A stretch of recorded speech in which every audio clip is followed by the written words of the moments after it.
നമസ്തേ നമസ്തേ നമസ്തേ. ശ്രീ മഹാദേവൻ നിങ്ങളെല്ലാവരും അനുഗ്രഹിക്കട്ടെ. എല്ലാ ഗുണങ്ങളും ഐശ്വര്യങ്ങളും സമൃദ്ധികളെല്ലാം ശ്രീ മഹാദേവൻ തരട്ടെ. എല്ലാവർക്കും വേണ്ടി പ്രാർത്ഥിക്കുന്നുണ്ട്. അപ്പം നമ്മൾ ഈ ആഴ്ച പറയാൻ പോണെന്ന് വെച്ചാൽ മകരക്കൂർ നക്ഷത്രം, അതായത് ത്രാടം, തിരുവോണം, അവിട്ടം നക്ഷത്രക്കാരുടെ ഫലങ്ങളെ പറ്റിയാണ് നമ്മൾ ഈ ആഴ്ച പറയണത്. അതെന്തായാലും സന്തോഷസ്ഥിതിയാണ്. ഈ നാളുകൾക്കൊക്കെ അല്പം ബുദ്ധിമുട്ടുകളായിരുന്നേ. ശനിയുടെ മഹാനായിട്ടുള്ള സമയം അതൊരു പ്രധാനം.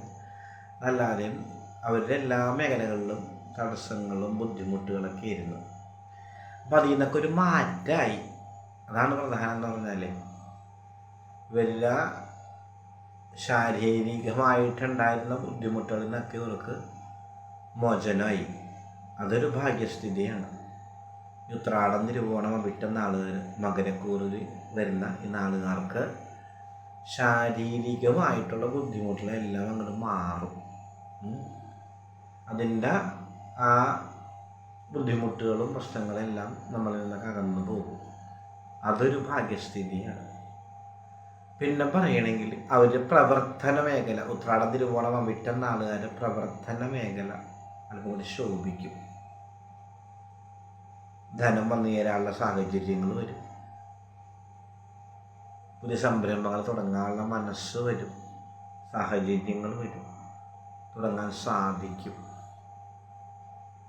പിന്നെ പറയണമെങ്കിൽ ഈ നാളുകാർക്ക് ദാമ്പത്യ ജീവിതത്തിൽ അല്പം അലോഹ്യങ്ങളും പ്രശ്നങ്ങളൊക്കെ ഉണ്ടായിരുന്നു. അപ്പോൾ അതിൽ നിന്നൊക്കെ ഒരു മോചനമായി തുടങ്ങി. പ്രാണം, തിരുവോണം വിട്ട നാളുകാർക്ക് ജീവിതത്തിൽ ദാമ്പത്യ ജീവിതത്തിൽ അല്പം അലോഹ്യങ്ങളും പ്രശ്നങ്ങളും ഭിന്നതകളൊക്കെ ഉണ്ടായിരുന്നു. അപ്പം അതിൽ നിന്നൊക്കെ ഒരു മാറ്റമായി തുടങ്ങി. അതൊരു ഭാഗ്യസ്ഥിതി.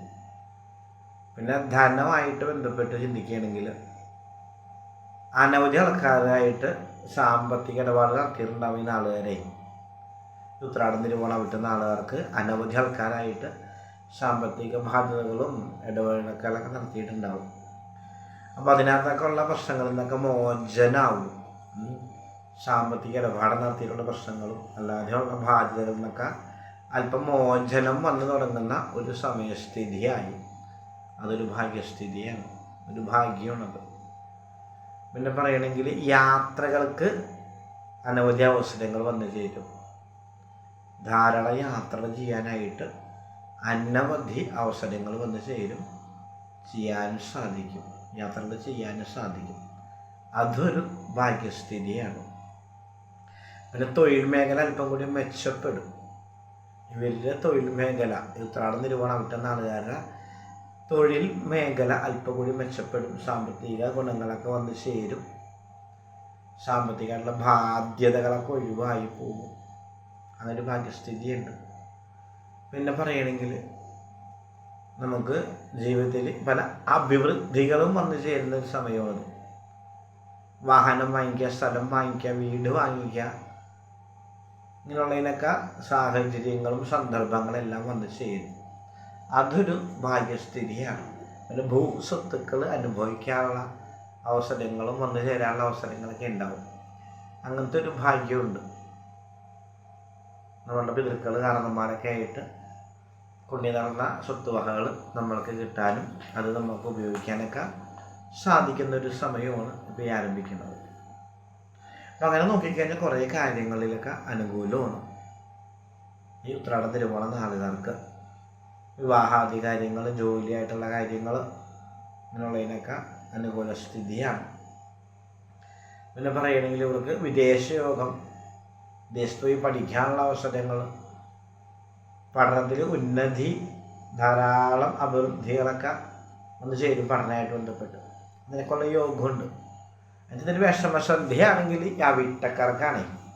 ഈ അവിട്ടക്കാർക്ക് അല്പം രോഗാവസ്ഥകളും ശാരീരിക ബുദ്ധിമുട്ടുകളായിട്ട് അലട്ടുന്ന അവസ്ഥകളും ഒക്കെ ഉണ്ടാവും. ഹോസ്പിറ്റലിൽ കിടക്കേണ്ട അവസ്ഥകൾ വരും, സർജറി ചെയ്യേണ്ട അവസ്ഥകൾ വരും. അങ്ങനെയൊക്കെയുള്ളൊരു സമയമാണ് അവിട്ടക്കാർക്ക് കടന്നു പോയിക്കൊണ്ടിരിക്കുന്നത്. ഒരു മകരത്തിലാണ്, കുംഭത്തിൽ അത്ര ആവണമെന്നില്ല. എന്നങ്ങനെ കുറച്ച് വിഷമസന്ധികളുണ്ട് ആ നാളുകാർക്ക്. അപ്പം അതും മാറണം, മാറിക്കിട്ടും, സംശയം വേണ്ട. ഈ ഉത്രാടം, തിരുവോണമൊക്കെ ആ ധാരാളം ബുദ്ധിമുട്ടിലൊക്കെ മാറി അഭിവൃദ്ധിയിലേക്കാണ് പോയിക്കൊണ്ടിരിക്കുന്നത്. കുറച്ചും കൂടി നല്ല രീതിയിലൊക്കെ അഭിവൃദ്ധിയാവും. അങ്ങനെയൊക്കെയുള്ള ഭാഗ്യങ്ങളുണ്ട്, കുഴപ്പമൊന്നുമില്ല. പിന്നെ അഥവാ ഈ നാളുകാർക്ക് ബുദ്ധിമുട്ടുകളിൽ നിന്ന് മോചനം കിട്ടണില്ല എന്നുണ്ടെങ്കിൽ ഈ പറഞ്ഞ ഉത്രാടം തിരുവോണം വിട്ട നാളുകാർക്ക് അവരനുഭവിക്കുന്ന ബുദ്ധിമുട്ടിൽ നിന്ന് മോചനം കിട്ടണില്ല എന്നുണ്ടെങ്കിൽ മഹാദേവനെ പ്രധാനമായിട്ട് പ്രീതിപ്പെടുത്തണം. പ്രദോഷപൂജ, തിരുവാതിരധാര അല്ലെങ്കിൽ ജലധാര എന്നിവ കഴിച്ച് പ്രാർത്ഥിക്കണം. അത് വളരെ വിശേഷമാണ്. അതുപോലെ തന്നെ മഹാവിഷ്ണുവിന്, കൃഷ്ണന് നെയ്വിളക്ക്, ഭാഗ്യസൂക്ത മന്ത്രാർച്ചന എന്നീ വഴിപാടൊക്കെ കഴിച്ച് പ്രാർത്ഥിക്കാം. അങ്ങനെയൊക്കെ നമുക്ക് ഈ നാളുകാർ അനുഭവിക്കുന്ന ബുദ്ധിമുട്ടിൽ നിന്ന് മോചനം കിട്ടാൻ അവസരങ്ങളാവും. ഇങ്ങനെയുള്ള സന്ദർഭങ്ങളൊക്കെ ഉണ്ട്. ഇതിൽ ഭൂരിഭാഗം ആൾക്കാർക്കും സന്തോഷാനുഭവങ്ങളാണ്.